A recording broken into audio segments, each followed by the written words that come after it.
Join ചെയ്യണം എന്നുള്ള സമയത്ത് ജോയിൻ ചെയ്യാന്ന് പറയുമ്പോൾ തീർച്ചയായിട്ടും കേൾക്കുമ്പോൾ പ്രേക്ഷകരിക്കുന്നത് എന്താ ജോലി വല്ലതുമാണോ? പക്ഷേ ജോലിയേക്കാൾ ഉപരിയാണ് നമ്മുടെ ലൈഫ് എന്ന് പറയുന്നത് അല്ലേ? അപ്പോൾ ഇങ്ങനൊരു ഒരു ഇൻസ്റ്റിറ്റ്യൂട്ട് അല്ലെങ്കിൽ ഇങ്ങനത്തെ ഒരു സ്ഥാപനം ഉണ്ടാകുമ്പോൾ തീർച്ചയായിട്ടും നമുക്ക് സമാധാനമായിട്ട് താമസിക്കാൻ ഒരു ഏരിയ ഉള്ളത് നല്ല കാര്യം തന്നെയാണ്.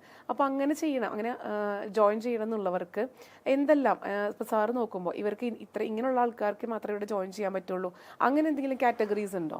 അങ്ങനെയില്ല. അതായത് ഏതെങ്കിലും തരത്തിൽ അവർക്കൊരു അസിസ്റ്റൻസ് വേണ്ടവർക്കാണ് അത് സൂട്ടബിൾ ആവുക. അപ്പം എന്നെ കൊണ്ട് തന്നെ ബാത്റൂമിൽ പോകാൻ ബുദ്ധിമുട്ടാണ്, അല്ലെ എന്നെ കൊണ്ട് തന്നെ എൻ്റെ മരുന്നുകൾ എടുത്ത് കഴിക്കാനോ അല്ലെ എനിക്ക് നടക്കാനോ ബുദ്ധിമുട്ടുണ്ട്, അങ്ങനെയൊക്കെയുള്ള സ്റ്റേജിലുള്ളവരെയാണ് കൂടുതൽ എൻകറേജ് ചെയ്യുക. ബട്ട് എങ്കിലും ചിലർ വരും, ഇപ്പോൾ അമ്മ ഒറ്റയ്ക്കേ ഉള്ളൂ, മക്കളൊക്കെ വിദേശത്താണ്, അമ്മയ്ക്ക് ചെറിയ മറവിയുണ്ട്, അല്ലെങ്കിൽ ചിലപ്പം പല കാര്യങ്ങളും മറന്നു പോകുന്നു. അപ്പം അങ്ങനെ വലിയ കുഴപ്പങ്ങളില്ല. ബട്ട് ഓൺ ആൻഡ് ഓഫ് ചെറിയൊരു ഡിപ്രഷനോ അങ്ങനെ ചെറിയ ചെറിയ പ്രശ്നങ്ങളൊക്കെ ഉള്ളവരാണ്. അല്ലാതെ പെർഫെക്റ്റ് എന്ന് പറഞ്ഞ് വരാൻ പറ്റുന്ന ആരും തന്നെ ഇല്ല.